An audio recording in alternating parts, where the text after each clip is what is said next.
Championship Week, presented by Dick's Sporting Goods. Reputation. It takes years to build one. At Madison Square Garden, we're going 30 strong. Allen throws one up and This is the town where stars are born. And toughness is a birthright. Where else can a force from Jamaica win 3 titles and change the game forever? Look at Ewing! Amazing! Where else can an undersized, underrated point guard seize the moment and the MVP? Taylor into the lane, up, scoop shot, big win! Where else can a 9 seed win 5 games in 5 days? Does it again! Has won the Big East Championship!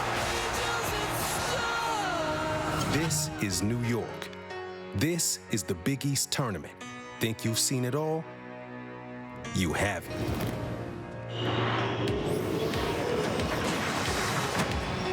And we welcome you back to the Big East Championship, presented by American Eagle Outfitters from New York City. A big part of Championship Week, brought to you by Dick's Sporting Goods. Tonight, second round action continues. The number 10 seed, the Seton Hall Pirates, taking on the number 7 seed, the Louisville Cardinals, who have been out of rhythm lately. Louisville's lost 3 of its last 4. But native New Yorker Rick Pitino's had a lot of success in this building. He hopes that continues tonight against his former assistant and a man who's been like a son to him, Kevin Willard, and his Seton Hall Pirates. Seton Hall had to play last night, while Louisville had a first-round bye. The Pirates dispatched Providence to earn the date with the Cardinals tonight. Later tonight, it'll be South Florida and Villanova. The winner will advance to tomorrow night's quarterfinals and take on Notre Dame.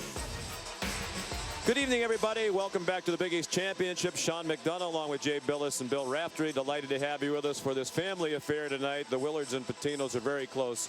More on that in a moment. The Louisville Cardinals are not playing very well as they arrive, Jay. As we mentioned a moment ago, they've lost 3 out of their last 4. This is a team that's fared very well in this event. The last couple of years, they've been in the title game 2 of the last 3. Yeah, they've not shot it particularly well. They're not a great shooting team. Part of that's the style of play that they've been playing against over the last 4 games, only shooting 35%.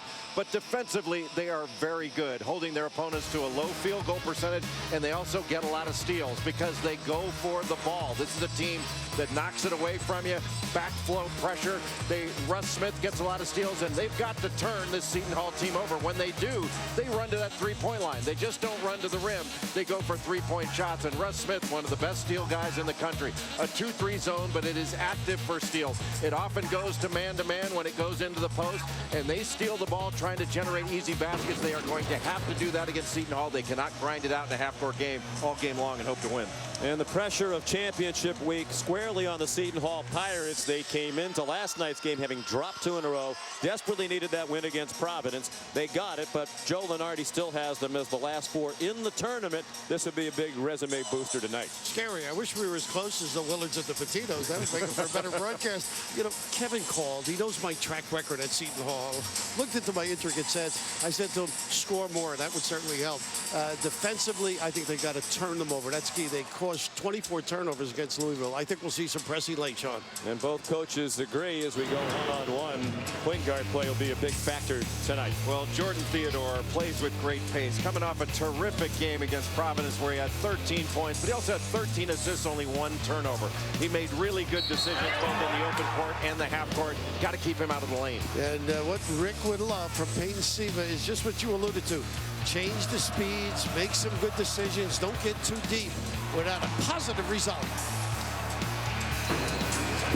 Here are the starting lineups brought to you by American Eagle Outfitters. Theodore with Fucon Edwin, the national leader in steals.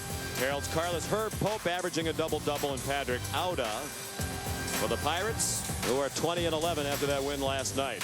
Louisville arrives at 22-9. They were 10-8 in the Big East in the regular season. Siva with Chris Smith. Kyle Keurig is their leading scorer. The talented freshman Shane Behanan, and the shot blocker Gorgie Jang. We're pleased to welcome in Beth Mullins. Well, these are familiar surroundings tonight for longtime mentor and protege Rick Pitino and Kevin Willard. and a relationship that dates back to the late 1980s when Rick Pitino was the head coach right here with the New York Knicks, and Kevin's father was an assistant coach. Young Kevin spent many an afternoon on this court under Pitino's watchful gaze, pretending he was Mark Jackson hitting game-winning shots.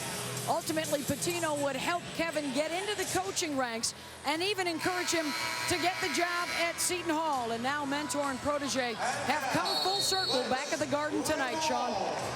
You mentioned the family affair. There was Richard Pitino, Rick's son, one of his assistants, sitting next to him on the Louisville bench. Louisville in the white, Seton Hall in the blue.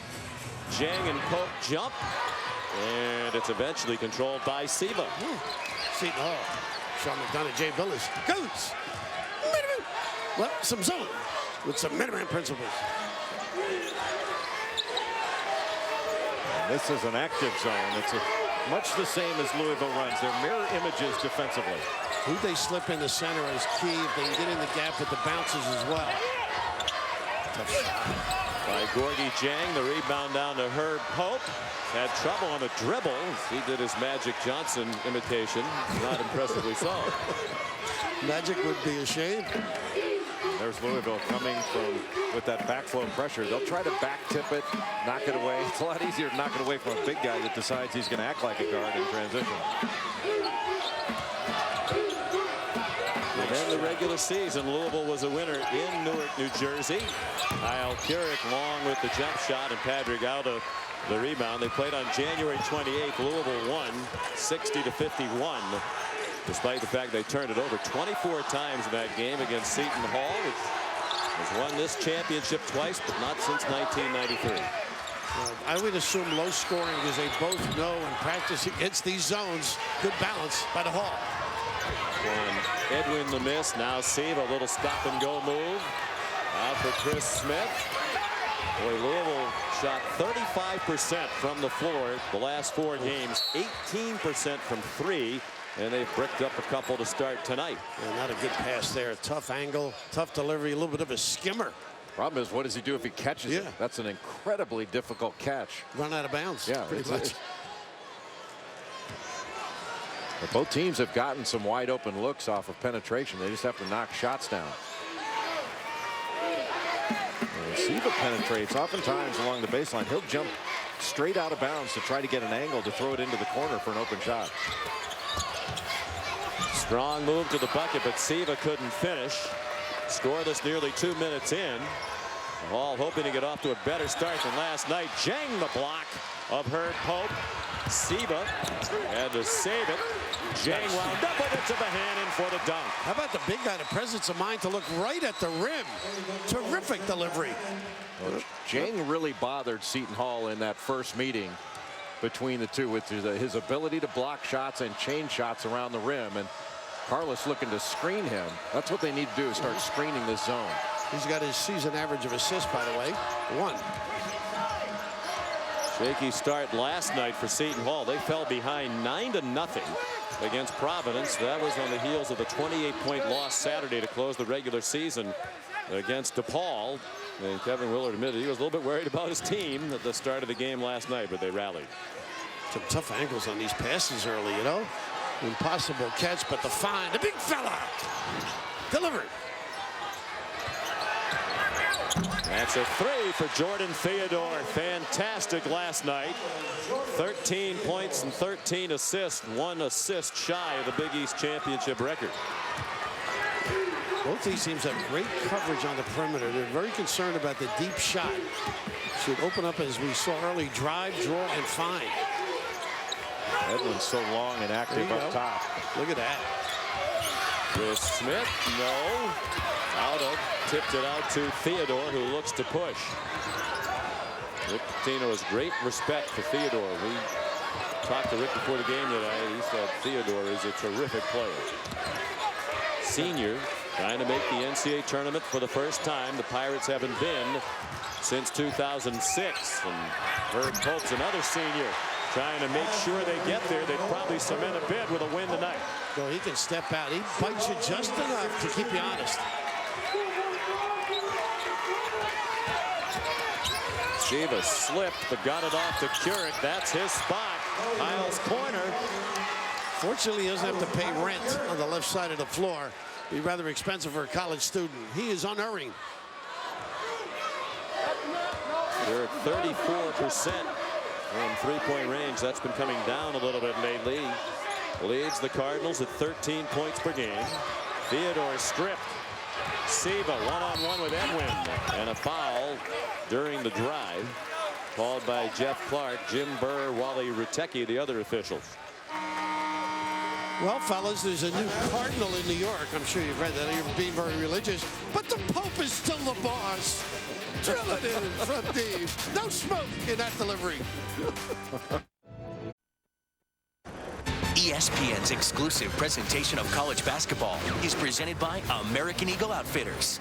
Live your life. And in part by Dick's Sporting Goods. Every season starts at Dick's. And Ford Fusion Hybrid.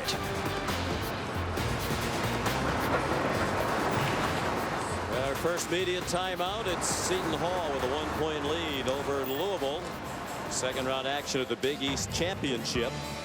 Seton Hall 20-11 after their opening round win last night against Providence, an RPI of 50. We look at their journey to the brackets, brought to you by Dove Men Plus Care, and they hope it is a journey to the brackets. That's still to be determined. They have won enough quality games to be right there for inclusion into the tournament. I think this would seal it. But if you lose this game, I think that Seton Hall would probably find themselves ultimately on the outside looking in. You know, they've lost. The problem is that the losses that they've got. And I do think don't you think it's such a philosophical hurdle for so many people, the idea that you finish under 500 in your league? That is, and also the loss at the poll, the number. Having said that, though, you still need a full field. Have you written down the entire amount? Can you get a legit number? You can't get to 68 good teams. Peyton Siva the bucket. Now pressure from Louisville. And the Pirates just do get it over. Aaron Cosby for three. That's his specialty, and the rebound snatched by Shane Bohannon. Now they ran right to the rim. That's why that three was there. A good one. Nice job by Pope to come over from the weak side and cut off that baseline. He got all the way outside the lane. That was really good help side defense by Herb Pope. Bohannon was stripped, and he was the last to touch it on the way out. So the turnover. There's Herb Pope. He's been around a long time. He was in the recruiting class of 2006 out of Aliquippa, Pennsylvania, one of the top 10 recruits in the country. Started his career at New Mexico State. After a year there, came to the Hall. So they were doing a nice job beating this press, getting the second clean look. Cosby's stroke has not looked good the two times he's launched it. Cosby's been battling the flu lately. Carrick a miss. Pretty good DJ, right? Run him off the line. Not quite as effective with the bounce. What do you think of Louisville's uniforms? They have this infra-red striping, the numbers. They remind me of my gym bag after I've worked out. They're not going to be hit by a car, you know that.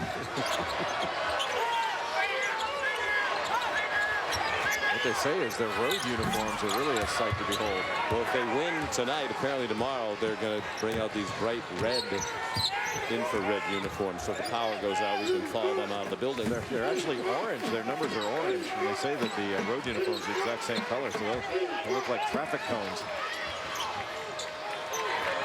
Deny all over them. Yes, he did. Good job. Jang, guilty of the travel, sophomore from Senegal.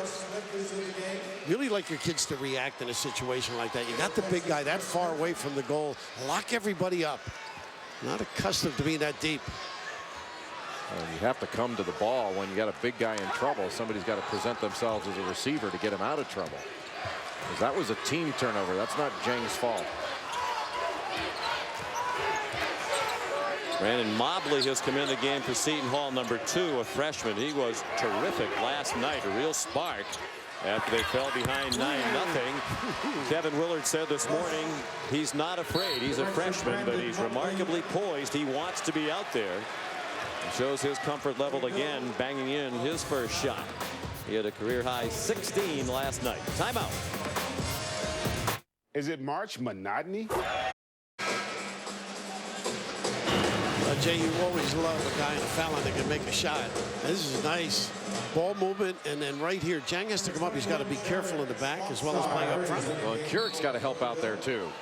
Mobley's able to operate in the middle because he's poised. And he can make that shot, and he's also a good passer. He had 9 rebounds in the game last night. It's an offense. Yeah, that's Russ Smith off the bench. Sophomore from Briarwood, New York. And out of bounds. It'll be Seton Hall ball. Initially, the indication was going the other way, then they changed it. And keeping the dribble alive. He needed a lot of tickets coming back to town, but cradle.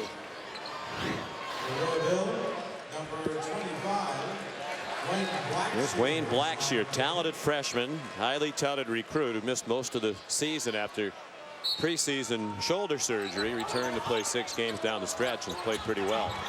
Theodore and Auda fouled as he put it back up toward the rim, and you can see the impact of Jang altering that shot by Theodore. Well, it's not just the altering of the shot. When Jang goes to block a shot, that's where other Seton Hall players other than the shooter have to go an offensive rebound, because that's going to, his block shots or block attempts are going to open up the offensive glass for Seton Hall. If you go to the glass, their offensive rebounds will be available. Patrick Auda, after the foul on Blackshear, his first. Auda missed the first free throw, was 65% from the line. And Jay, what it tells you is how valuable a guy who can turn the corner is. Yes. I mean, you got to make some noise underneath. Theodore gets a rare breather. Saw the line for Auda last night. He had those 11 points, just 18 minutes, because he was in foul trouble in the first half. Had 3 quick fouls. Siva floats one up and in. Got a friendly bounce. That's what Rick was saying. He likes to see that change of pace on him. A beautiful example. Freddie Wilson on the court now for Seton Hall with the ball, number 14. Freshman guard out of New Haven, Connecticut. They come to double him, and there's a foul on Russ Smith, his first. Seton Hall has been a little shaky with the ball. Well, he can really turn it up, huh? It was a good little screen by Jang. Nobody really called it out, and just enough where it held up Wilson.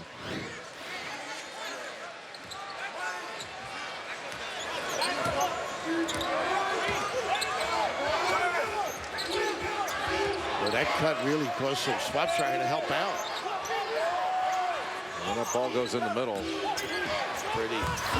Jang over to block it when it looked like Edwin had a clear path to the bucket. Siva stumbles. Nothing.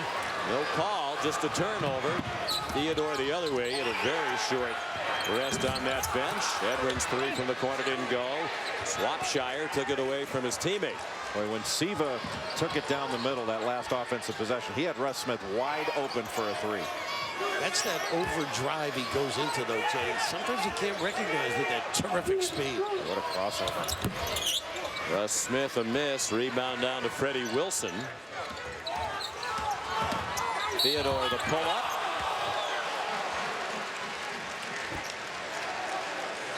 And he'll go to the line. It'll be after immediate timeout. Fouls on Blackshear, 2 quick ones on the freshman. When we come back, we'll give you the latest in the never-ending saga of Big East realignment.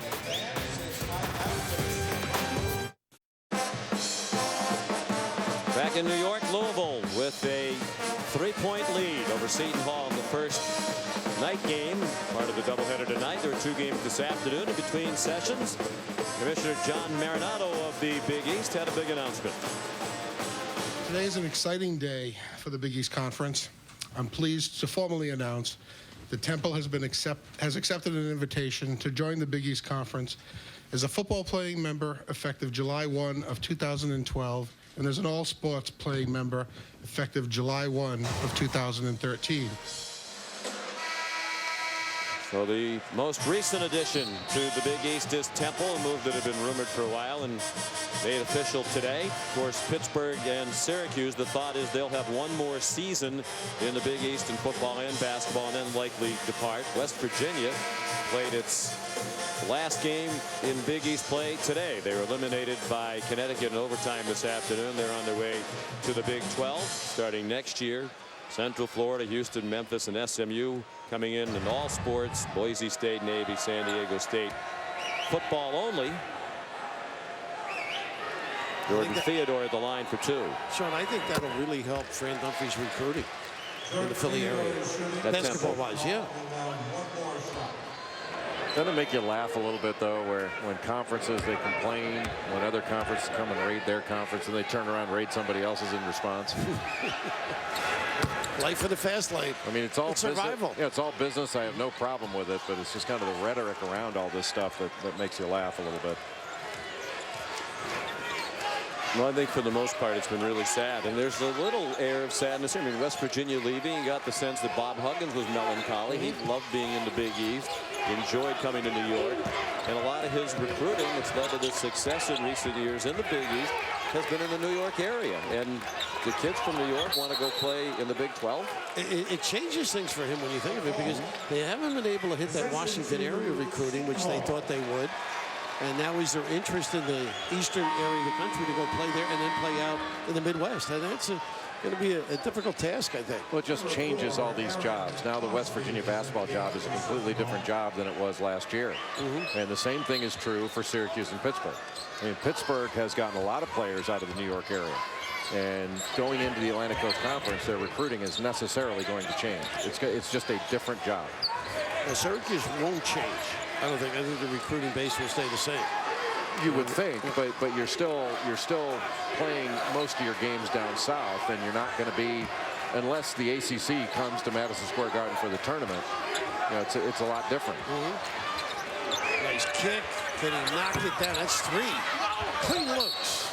And from Cosby, who's a very good three-point shooter, 2 for 5 last night. He's 40% for the year. Leads their team in threes made and attempted, was 6th in the Big East in three-point percentage during the regular season.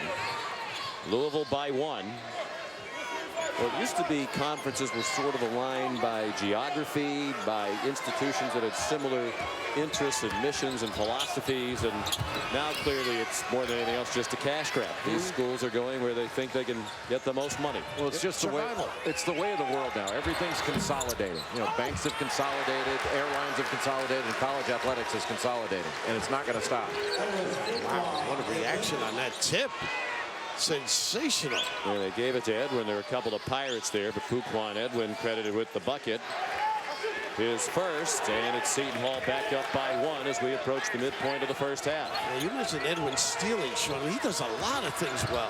Good element with a blow by. Russ Smith was a prolific scorer here in New York City in high school. He played at Archbishop Malloy in Queens and led the New York Catholic League as a junior and senior in high school. Averaged 30 points a game as a senior.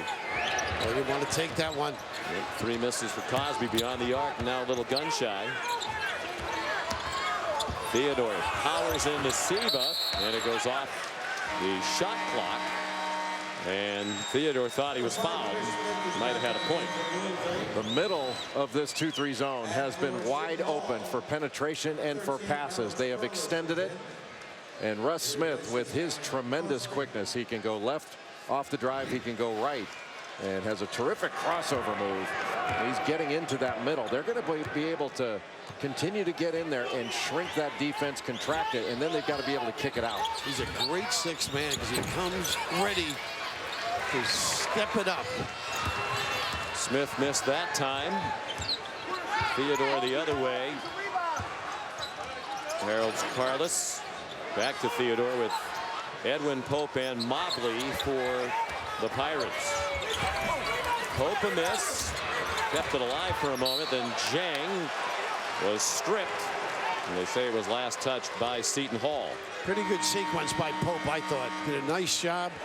Get the guy to bite a little, put it on the deck, but size prevails. Pretty good effort. Jang so formidable in that interior defensive position. But how about the second jump of Herb Pope?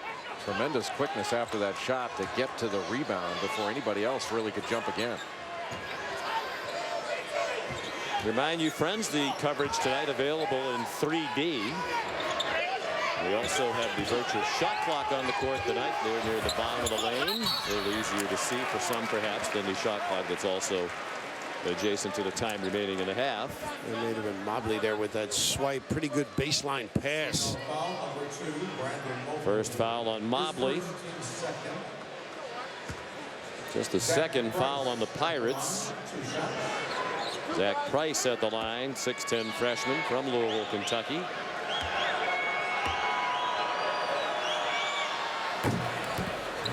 And he gets the bounce. Well, you would have loved to have seen Louisville this year completely healthy. You know, if they had Keene Buckles and Mike Mara, who would really have helped their shooting. And you know, if Wayne Blackshear had been able to play the whole year, you know, he'd certainly be a much better player, have a firmer grasp of Pitino's complicated system, an intricate system. He's a good player now, but he certainly would have been better having the whole year. And Stephen Van Treese, too. Yeah. Nice sub in the middle there for Chang. And they had just about as many key injuries as any team in the country. And typical of the Rick Pitino team, they just continue to battle through it. Yeah, they just come with effort. That's it. So the footnote on his career, give me all you got. 9 players have missed at least one game, 119 combined games. And as you guys mentioned, the big injuries were to Rakeem Buckles, who was a terrific front court player. And sadly, second time he's had a major knee injury. The team was really distressed when he went down, felt so sorry for him. And Mike Mara, who does many things well, including shoot threes. Well, that was pretty cool. Letting that go backcourt by Chris Smith. And Fuquan Edwin almost came up with a steal, but he slipped on that sticker at midcourt. Seen that a few times in the games here. Chris Smith a miss.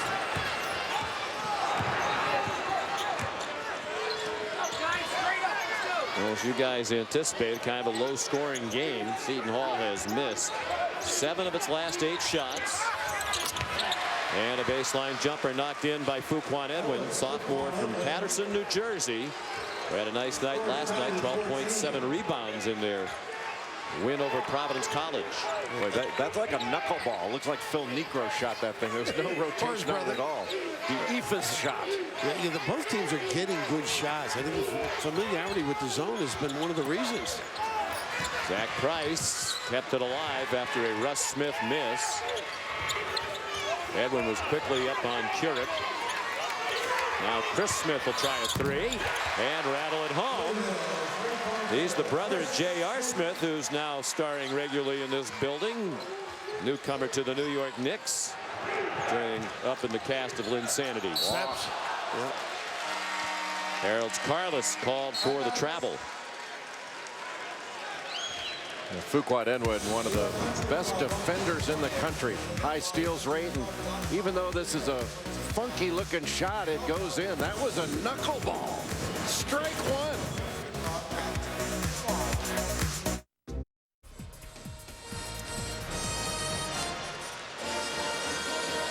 Didn't know Reese and Robert Morris were so friendly. Selection Sunday. ESPN will bring you all the information you need to know. 6 Eastern Sports Center coverage of the brackets at 7. Our experts break it all down with 2 hours of bracketology presented by Staples. You'll find out who's in, which teams the bubble has burst, and who our experts predict is headed to the Final Four. Are you two part of that cast of experts? I'm sure Jay is. You've got other plans. My humility would not permit me. Jay, let me ask you, could you play for Louisville? Style now. I'm not saying talent. You know, at your size, having to do so many things demanded of the big guys. It'd be rough. Yeah. It'd be rough. I'd rather be 2-time Ivy League Player of the Year. Ooh, you're bringing that up again. For those who don't remember, Jay famously claimed a few years ago if he played in the Ivy League, he would have been not only the Player of the Year, but he would have been the Player of the Year twice. Bill asked me if I could play in the Ivy League. He's hurt a few people in his career, including his teammates on occasion. Boy, one-handed rebound by Bohannon. Got to be ready. Kyle Curick. The shooting difficulties continuing for Louisville, slumping coming in. And they're 35% tonight, which is their shooting percentage over the last 4 games combined. 3 of them in the loss column for Louisville. That's what's amazing about them. They don't shoot the ball well. Rick understands that, but still they win games. It's all because of this end. And